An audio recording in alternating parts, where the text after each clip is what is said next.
Manuscrito dedicado a la Reverenda Madre Inés de Jesús. Capítulo 1. Alençon, 1873-1877. Enero de 1895. Historia primaveral de una florecita blanca escrita por ella misma y dedicada a la Reverenda Madre Inés de Jesús. El cántico de las misericordias del Señor. A ti, Madre querida, a ti que eres doblemente mi madre, quiero confiar la historia de mi alma. El día que me pediste que lo hiciera, pensé que eso disiparía mi corazón, al ocuparlo de sí mismo. Pero después, Jesús me hizo comprender que, obedeciendo con total sencillez, le agradaría. Además, solo pretendo una cosa, comenzar a cantar lo que un día repetiré por toda la eternidad, las misericordias del Señor. Antes de coger la pluma, me he arrodillado ante la imagen de María, la que tantas pruebas nos ha dado de las predilecciones maternales de la Reina del Cielo por nuestra familia, y le he pedido que guíe ella mi mano para que no escriba ni una línea que no sea de su agrado. Luego, abriendo el Evangelio, mis ojos se encontraron con estas palabras. Subió Jesús a una montaña y fue llamando a los que él quiso, y se fueron con él. He ahí el misterio de mi vocación, de mi vida entera, y sobre todo, el misterio de los privilegios que Jesús ha querido dispensar a mi alma. Él no llama a los que son dignos, sino a los que Él quiere, o como dice San Pablo, tendré misericordia de quien quiera, y me apiadaré de quien me plazca. No es, pues, cosa del que quiere o del que se afana, sino de Dios, que es misericordioso. Carta a los Romanos, capítulo 9, versículo 15 y 16. Durante mucho tiempo me he preguntado por qué tenía Dios preferencias, por qué no recibían todas las almas las gracias en igual medida. Me extrañaba verle prodigar favores extraordinarios a los santos que le habían ofendido, como San Pablo o San Agustín, a los que forzaba, por así decirlo, a recibir sus gracias, y cuando leía la vida de aquellos santos a los que el Señor quiso acariciar desde la cuna hasta el sepulcro, retirando de su camino todos los obstáculos que pudieran impedirles elevarse hacia Él y previniendo a esas almas con tales favores que no pudiesen empañar el brillo inmaculado de su vestidura bautismal, me preguntaba, ¿por qué los pobres salvajes, por ejemplo, morían en tan gran número sin haber oído ni tan siquiera pronunciar el nombre de Dios? Jesús ha querido darme luz acerca de este misterio. Puso ante mis ojos el libro de la naturaleza y comprendí que todas las flores que Él ha creado son hermosas y que el esplendor de la rosa y la blancura del lirio no le quitan a la humilde violeta su perfume, ni a la margarita su encantadora sencillez. Comprendí que si todas las flores quisieran ser rosas, la naturaleza perdería su gala primaveral y los campos ya no se verían esmaltados de florecillas. Eso mismo sucede en el mundo de las almas, que es el jardín de Jesús. Él ha querido crear grandes santos, que pueden compararse a los lirios y a las rosas, pero ha creado también otros más pequeños, y estos han de conformarse con ser margaritas o violetas, destinadas a recrear los ojos de Dios cuando mira a sus pies. La perfección consiste en hacer su voluntad, en ser lo que Él quiere que seamos. Comprendí también que el amor de nuestro Señor se revela lo mismo en el alma más sencilla, que no pone resistencia alguna a su gracia, que en el alma más sublime. Y es que, siendo propio del amor de Él el abajarse, si todas las almas se parecieran a las de los santos doctores que han iluminado a la Iglesia, con la luz de su doctrina, parecería que Dios no tendría que abajarse demasiado al venir a sus corazones. Pero Él ha creado al niño, que no sabe nada y que solo deja oír débiles gemidos, y ha creado al pobre salvaje, que solo tiene para guiarse la ley natural, y también a sus corazones quiere Él descender. Estas son sus flores de los campos, cuya sencillez le fascina. Abajándose de tal modo, Dios muestra su infinita grandeza, así como el sol ilumina a la vez a los cedros y a cada florecilla, como si solo ella existiese en la tierra, del mismo modo se ocupa también nuestro Señor de cada alma personalmente, como si no hubiera más que ella, y así como en la naturaleza todas las estaciones están ordenadas de tal modo que en el momento preciso se abra hasta la más sublime margarita, de la misma manera todo está ordenado al bien de cada alma. Seguramente, madre querida, te estás preguntando extrañada ¿a dónde quiero ir a parar? Pues hasta ahora nada he dicho todavía que se parezca a la historia de mi vida. Pero me has pedido que escribiera lo que me viniera al pensamiento, sin trabas de ninguna clase. Así que lo que voy a escribir no es mi vida propiamente dicha, sino mis pensamientos acerca de las gracias que Dios se ha dignado concederme. Me encuentro en un momento de mi existencia en el que puedo echar una mirada hacia el pasado. Mi alma ha madurado en el crisol de las pruebas exteriores e interiores. Ahora, como la flor fortalecida por la tormenta, levanto la cabeza y veo que en mí se hacen realidad las palabras del Salmo 22. El Señor es mi pastor, nada me falta. En verdes praderas me hace recostar. Me conduce hacia fuentes tranquilas y repara mis fuerzas. Aunque camine por cañadas oscuras, ningún mal temeré, porque tú, Señor, vas conmigo. Conmigo el Señor ha sido siempre compasivo y misericordioso, lento a la ira y rico en clemencia. Por eso, Madre, vengo feliz a cantar a tu lado las misericordias del Señor. Para ti sola voy a escribir la historia de la florecita cortada por Jesús. Por eso, te hablaré con confianza total, sin preocuparme ni del estilo ni de las numerosas digresiones que puedan hacer. Un corazón de madre comprende siempre a su hijo, aun cuando no sepa más que balbucir. Por eso, estoy segura de que voy a ser comprendida y hasta adivinada por ti, que modelaste mi corazón y que se lo ofreciste a Jesús. Me parece que si una florecilla pudiera hablar, diría simplemente lo que Dios ha hecho por ella, sin tratar de ocultar los regalos que Él le ha hecho. No diría, sobre pretexto de falsa humildad, que es fea y sin perfume, que el sol le ha robado su esplendor y que las tormentas han tronchado su tallo, cuando está íntimamente convencida de todo lo contrario. La flor que va a contar su historia se alegra de poder pregonar las delicadezas totalmente gratuitas de Jesús. Reconoce que en ella no había nada capaz de atraer sus miradas divinas y que solo su misericordia ha obrado todo lo bueno que hay en ella. Él la hizo nacer en una tierra santa e impregnada toda ella como de un perfume virginal. Él hizo que la precedieran 8 lirios deslumbrantes de blancura.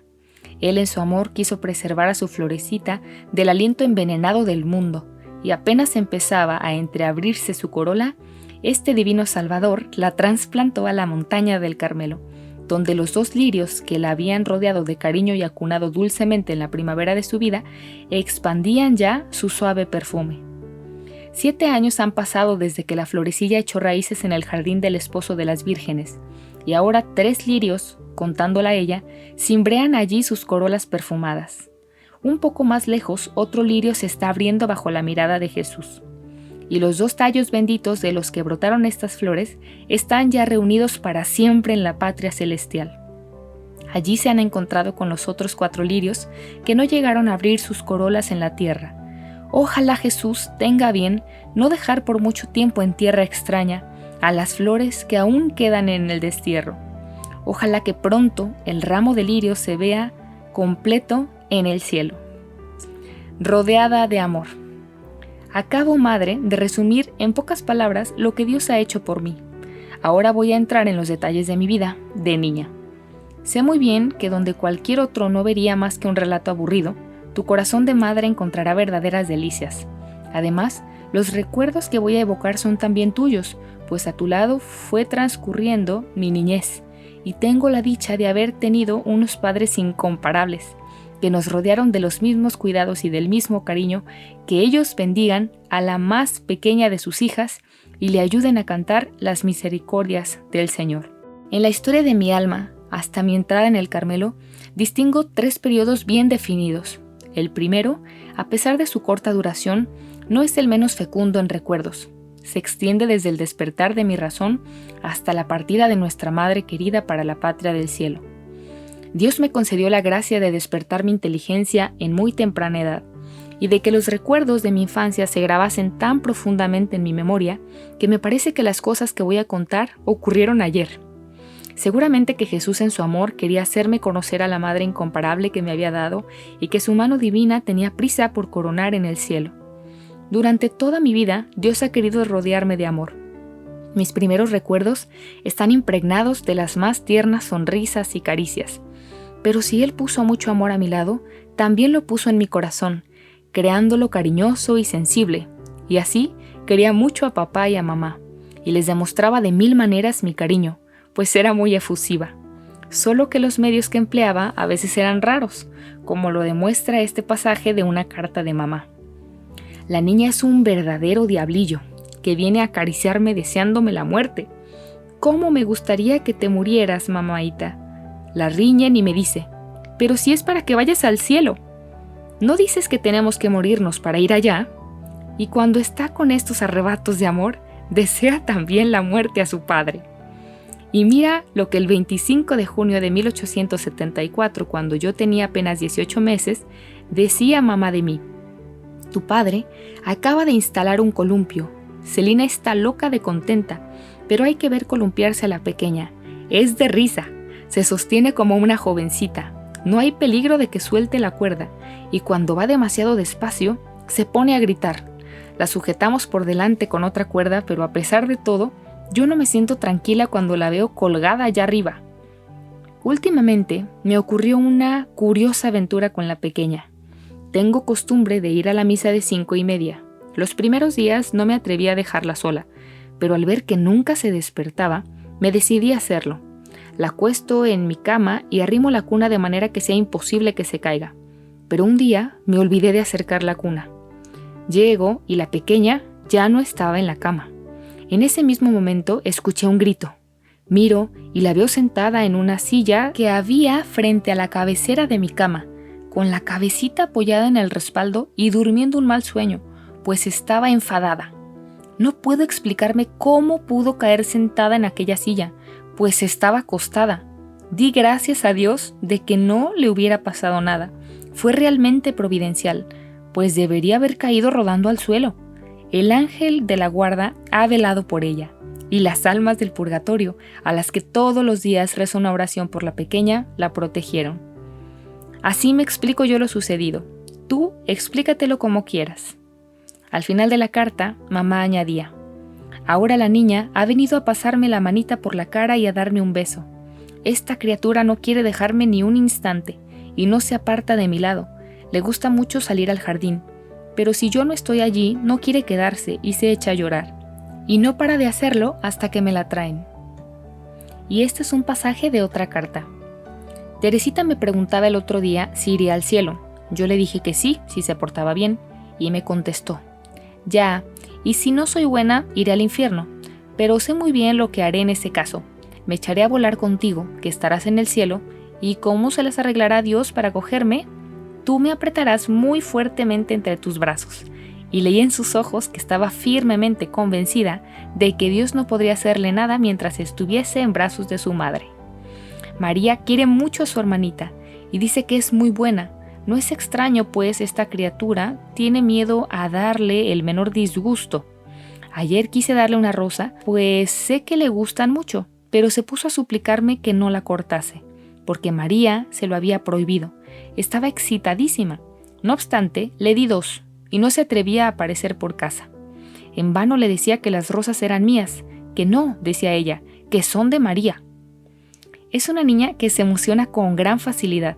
Cuando hace algún pequeño desaguisado, todo el mundo tiene que saberlo. Ayer rasgó sin querer una esquinita del empapelado y se puso que daba lástima. Había que decírselo enseguida a su padre. Cuando éste llegó, 4 horas más tarde, ya nadie pensaba en lo sucedido. Pero ella fue corriendo a decirle a María: dile enseguida a papá que he rasgado el papel y estaba allí como un criminal que espera su condena. Pero tiene su teoría de que, si se acusa, la perdonarán más fácilmente. Quería mucho a mi madrina. Parecía que no, pero me fijaba mucho en todo lo que se hacía y se decía a mi alrededor. Y me parece que juzgaba ya las cosas como ahora. Escuchaba muy atentamente lo que María enseñaba a Celina, para actuar yo como ella. Después que salió de la visitación para obtener el favor de ser admitida en su cuarto durante las clases que le daba a Celina, me portaba muy bien y hacía todo lo que me mandaba. Por eso me colmaba de regalos que, pese a su escaso valor, me hacían mucha ilusión. Estaba muy orgullosa de mis 2 hermanas mayores, pero mi ideal de niña era Paulina. Cuando estaba empezando a hablar y mamá me preguntaba: ¿en qué piensas?, la respuesta era invariable: en Paulina. Otras veces pasaba mi dedito por el cristal de la ventana y decía: estoy escribiendo Paulina. Oía decir con frecuencia que seguramente Paulina sería religiosa, y yo entonces, sin saber lo que era eso, pensaba: yo también seré religiosa.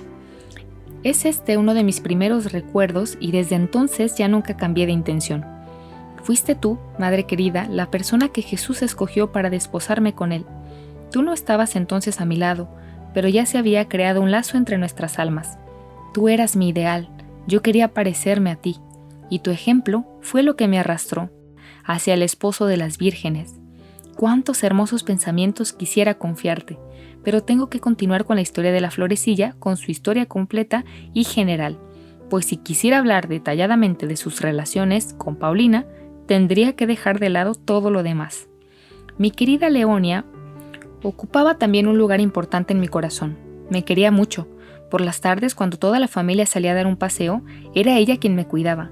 Aún me parece estar escuchando las lindas tonadas que me cantaba para dormirme. Buscaba la forma de contentarme en todo. Por eso me habría dolido mucho darle algún disgusto. Me acuerdo muy bien de su primera comunión, sobre todo del momento en que me cogió en brazos para hacerme entrar con ella en la casa rectoral. Me parecía tan bonito ser llevada en brazos por una hermana mayor, toda vestida de blanco como yo. Por la noche me acostaron temprano, pues yo era muy pequeña para quedarme al solemne banquete, pero aún estoy viendo a papá trayéndole a los postres a su reinecita unos trozos de tarta. Al día siguiente, o pocos días después, fuimos con mamá a casa de la compañerita de Leonia. Creo que fue ese día cuando nuestra mamaíta nos llevó detrás de una pared para hacernos beber un poco de vino después de la comida, que nos había servido la pobre señora de Dagarou, pues no quería dejar en mal lugar a la buena mujer, pero tampoco quería que nos faltase nada. Qué tierno es el corazón de una madre, y cómo expresa su ternura en 1000 detalles previsores en los que nadie pensaría.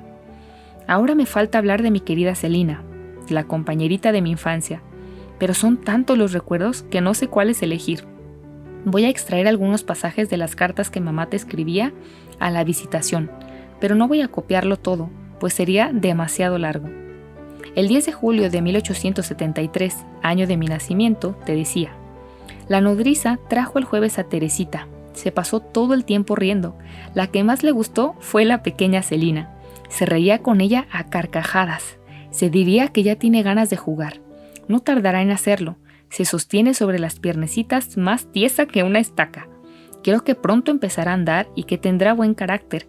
Parece muy inteligente y tiene pinta de predestinada. Pero cuando mostré mi cariño a mi querida Celinita, fue sobre todo después de dejar a mi nodriza. Nos entendíamos muy bien, solo que yo era mucho más vivaracha y mucho menos ingenua que ella. Aunque tenía 3 años y medio menos, me parecía que fuésemos de la misma edad. Este pasaje de una carta de mamá te hará ver lo buena que era Celina y lo mala que era yo. Mi Celinita está decididamente inclinada a la virtud. Es esta una inclinación profunda de su ser. Tiene un alma candorosa y siente horror al pecado. En cuanto al huroncillo, no sabemos lo que saldrá de él. Es tan pequeño y tan atolondrado. Tiene una inteligencia superior a la de Celina, pero es mucho menos dulce y sobre todo de una terquedad casi indomable. Cuando dice no, no hay nada que le haga ceder. Aunque la metiésemos un día entero en el cuarto de los trastos, dormiría allí antes que decir sí. Sin embargo, tiene un corazón de oro. Es muy cariñosa y sincera. Es curioso verla correr tras de mí para acusarse. Mamá, he empujado a Celina, pero solo una vez. La he pegado una vez, pero no lo volveré a hacer. Y así en todo lo que hace. El jueves por la tarde fuimos a dar un paseo hacia la estación y se empeñó en entrar en la sala de espera para ir a buscar a Paulina. Corría adelante con una alegría que daba gloria verla. Pero cuando vio que teníamos que volvernos sin subir al tren para ir a buscar a Paulina, se pasó todo el camino llorando. Esta última parte de la carta me recuerda la dicha que sentía al verte volver de la visitación. Tú, madre querida, me cogías en brazos y María cogía en los suyos a Celina. Entonces yo te hacía 1000 caricias y me echaba hacia atrás para admirar tu larga trenza. Luego me dabas una tableta de chocolate que habías guardado durante 3 meses. Imagínate, qué reliquia era eso para mí. Viaje a Le Mans. Me acuerdo también del viaje que hice a Le Mans. Era la primera vez que iba en tren. ¡Qué alegría verme viajar sola con mamá! Sin embargo, yo no recuerdo por qué, me eché a llorar. Y nuestra pobre mamaíta solo pudo presentar a nuestra tía de Le Mans a un feo bichito todo enrojecido por las lágrimas que había derramado en el camino. No guardo ningún recuerdo de la visita al locutorio, a no ser del momento en que mi tía me pasó un ratoncito blanco y una cestita de cartulina llena de bombones, sobre los que campaneaban 2 preciosos anillos de azúcar, justamente del tamaño de mi dedo. Inmediatamente exclamé: ¡qué bien! Ya tengo un anillo para Celina. Pero ¡ay, dolor! Cojo la cesta por el asa, doy la otra mano a mamá y nos vamos. A los pocos pasos miro la cesta y veo casi todos los bombones desparramados por la calle como si fueran los guijarros de Pulgarcito. Miro más atentamente y veo que uno de los preciosos anillos había corrido la suerte fatal de los bombones y no tenía nada que llevar a Celina. Entonces estalla mi dolor. Pido volver sobre mis pasos, pero mamá no parece hacerme caso. Aquello era demasiado. A mis lágrimas siguieron mis gritos. No podía comprender que mamá no compartiese mi dolor, y eso acrecentaba todavía más mi sufrimiento. Mi carácter. Vuelvo ahora a las cartas en las que mamá te habla de Celina y de mí. Es el mejor medio que puedo emplear para darte a conocer mi carácter. He aquí un pasaje en el que mis defectos brillan en todo su esplendor. Celina está entretenida con la pequeña jugando a los dados, y riñen de vez en cuando. Celina cede para añadir una perla a su corona. Yo me veo obligada a reprender a esta pobre niña, que coge unas rabietas terribles cuando las cosas no salen a su gusto y se revuelca por el suelo como una desesperada, pensando que todo está perdido. Hay momentos en que es más fuerte que ella y se le corta la respiración. Es una niña muy nerviosa. De todas maneras, es un encanto, y muy inteligente, y se acuerda de todo. Ya ves, madre mía, qué lejos estaba yo de ser una niña sin defectos. Ni siquiera se podía decir de mí que fuese buena cuando estaba dormida, pues de noche era todavía más revoltosa que de día. Mandaba a paseo todas las mantas y, dormida y todo, me daba golpes contra los largueros de mi camita. El dolor me despertaba y entonces decía: «Mamá, me he golpeado». Nuestra pobre mamaíta se veía obligada a levantarse y comprobaba que, en efecto, tenía chichones en la frente y me había golpeado. Me tapaba bien y volvía a acostarse, pero al cabo de un momento yo volví a golpearme. De suerte que se vieron obligados a atarme en la cama. Todas las noches la pequeña Celina venía a anudar las incontables cuerdas destinadas a evitar que el diablillo se golpease y despertara a su mamá. Esta medida dio buen resultado, y desde entonces ya fui buena mientras dormía. Tenía también otro defecto estando despierta, del que mamá no habla en sus cartas, que era un gran amor propio. No voy a darte más que 2 ejemplos para no alargar demasiado mi narración. Un día me dijo mamá: «Teresita, si besas el suelo, te doy 5 céntimos». 5 céntimos eran para mí toda una fortuna, y para ganarlos no tenía que bajar demasiado de mi altura, pues mi exigua estatura no me separaba muchos palmos de suelo. Sin embargo, mi orgullo se rebeló. A la sola idea de besar el suelo, y poniéndome muy tiesa, le dije a mamá: «No, mamaíta, prefiero quedarme sin los 5 céntimos». En otra ocasión teníamos que ir a Grogney a visitar a la señora de Munier. Mamá le dijo a María que me pusiese mi precioso vestido azul celeste, adornado de encajes, pero que no me dejara los brazos al aire, para que el sol no me los tostase. Yo me dejé con la indiferencia propia de las niñas de mi edad, pero interiormente pensaba que habría estado mucho más bonita con los bracitos al aire.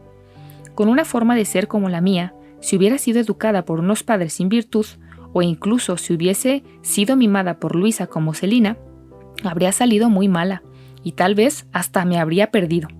Pero Jesús velaba por su pequeña prometida y quiso que todo redundase en su bien, incluso sus defectos, que corregidos a tiempo le sirvieron para crecer en la perfección.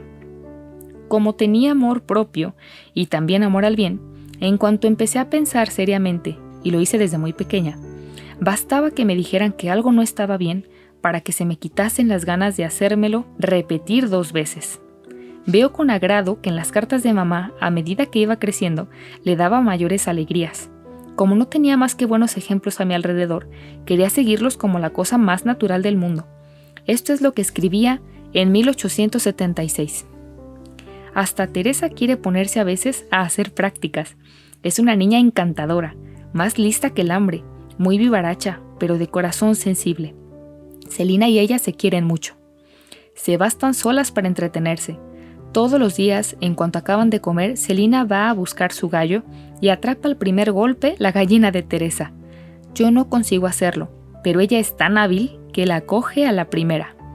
Después se van las dos con sus animalitos a sentarse al amor de la lumbre, y así se entretienen un buen rato.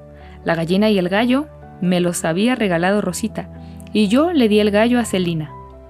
El otro día Celina durmió conmigo y Teresa se acostó en el segundo piso en la cama de Celina.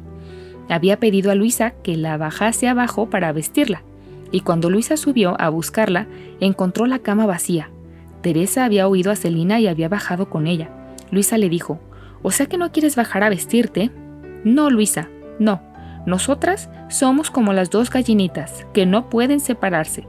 Y al decir esto se abrazaban y se estrechaban la una contra la otra. Luego por la tarde, Luisa, Celina y Leonia se fueron al círculo católico y dejaron en casa a la pobre Teresa, que entendía perfectamente que ella era demasiado pequeña para ir, y decía: «Si por lo menos quisieran acostarme en la cama de Celina», pero no quisieron. Ella no dijo nada y se quedó sola con su lamparita. Al cuarto de hora estaba ya profundamente dormida.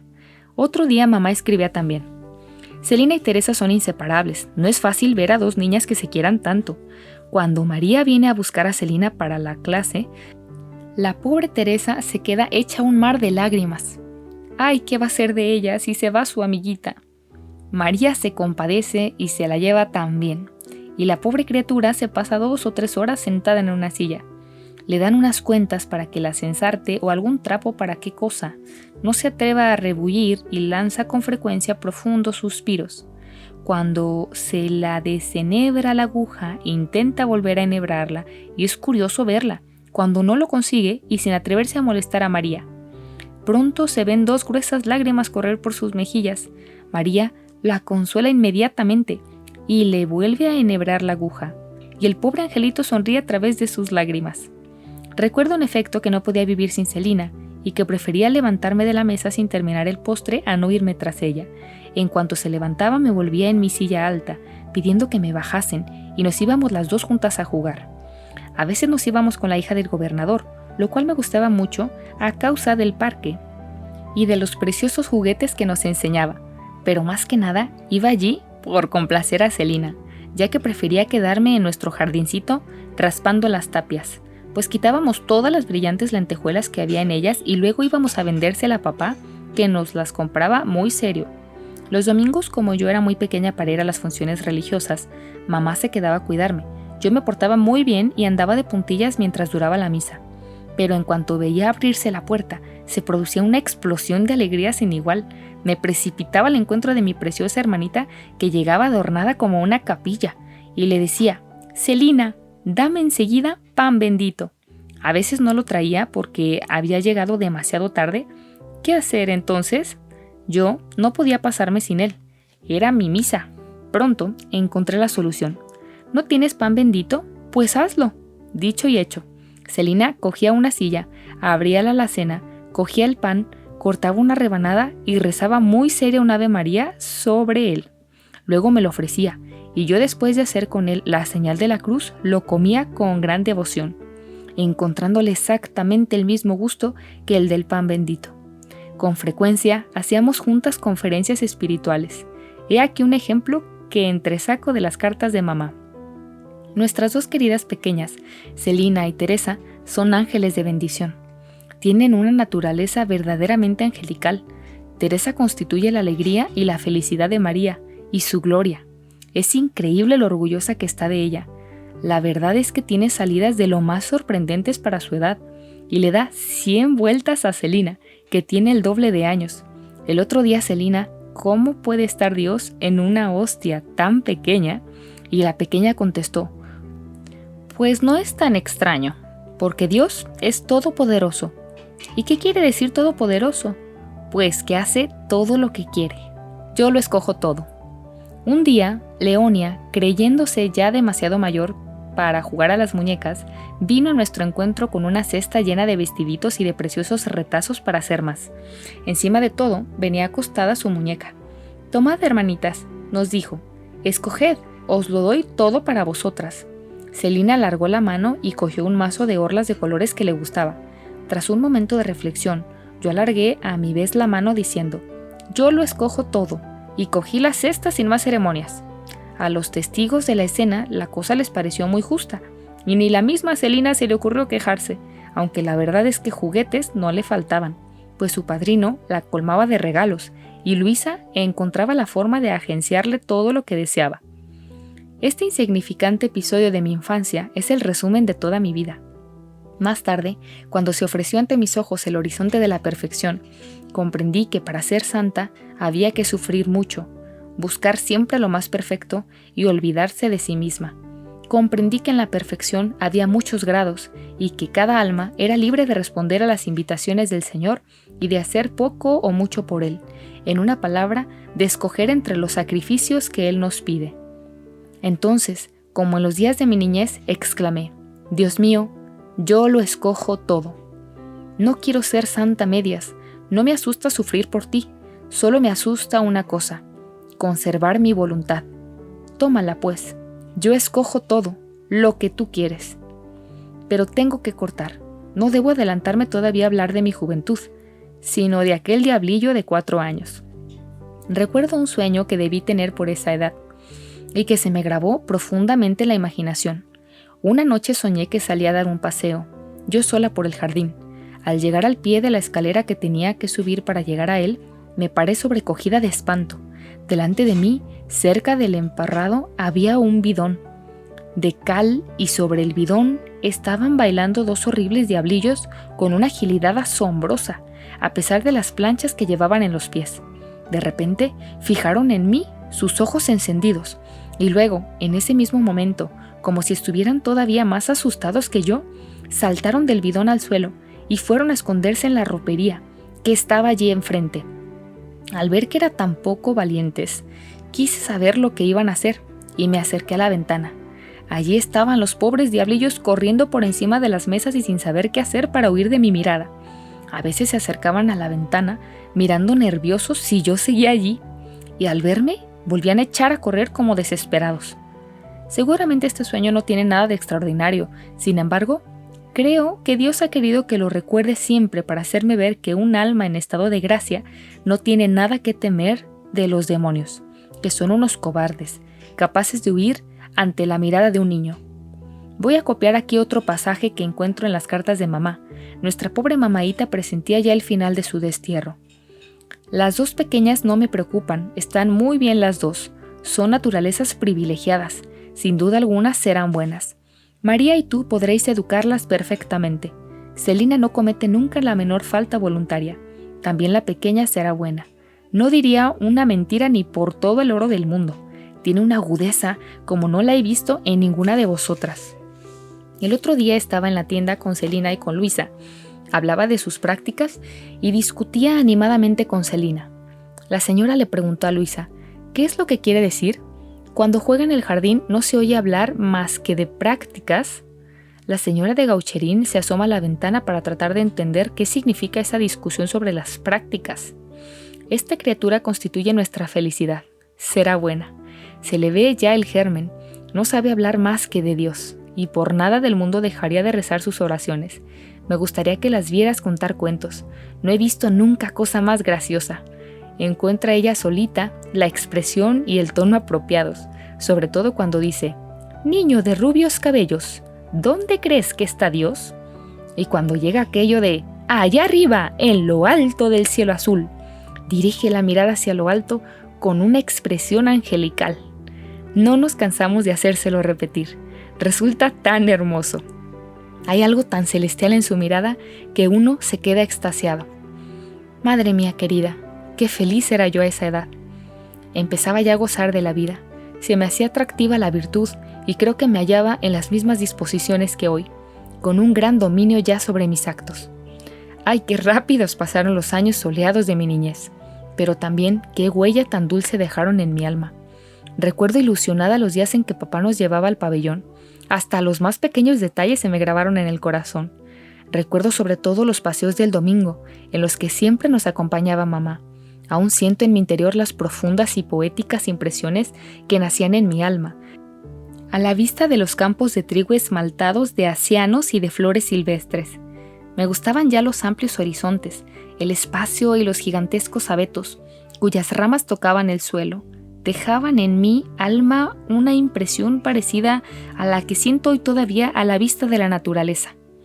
Con frecuencia durante esos largos paseos nos encontrábamos con algún pobre y Teresita era siempre la encargada de llevarles la limosna, cosa que le encantaba, pero a menudo también, pareciéndole a papá que el camino era demasiado largo para su reinecita, la llevaba a casa antes que a las demás, muy a su pesar, y entonces, para consolarla, Celina llenaba de margaritas su linda cestecita y, a la vuelta, se las daba. Pero, ay, la pobre abuelita, pensaba que su nieta tenía demasiadas y cogía una buena parte de ellas para su virgen. Esto no le gustaba a Teresita, pero se guardaba muy bien de decir nada, pues había adquirido la buena costumbre de no quejarse nunca, incluso cuando le quitaban lo que era suyo, o cuando la acusaban injustamente. Prefería callarse y no excusarse, lo cual no era mérito suyo, sino virtud natural. Qué lástima que esta buena disposición se haya desvanecido. Sí, verdaderamente todo me sonreía en la tierra. Encontraba flores a cada paso que daba, y mi carácter alegre contribuía también a hacerme agradable la vida. Pero un nuevo periodo se iba a abrir para mi alma. Tenía que pasar por el crisol de la prueba y sufrir desde mi infancia, para poder ofrecerme mucho antes a Jesús. Igual que las flores de la primavera comienzan a germinar bajo la nieve y se abren a los primeros rayos del sol, así también la florecita, cuyos recuerdos estoy escribiendo, tuvo que pasar también por el invierno de la tribulación.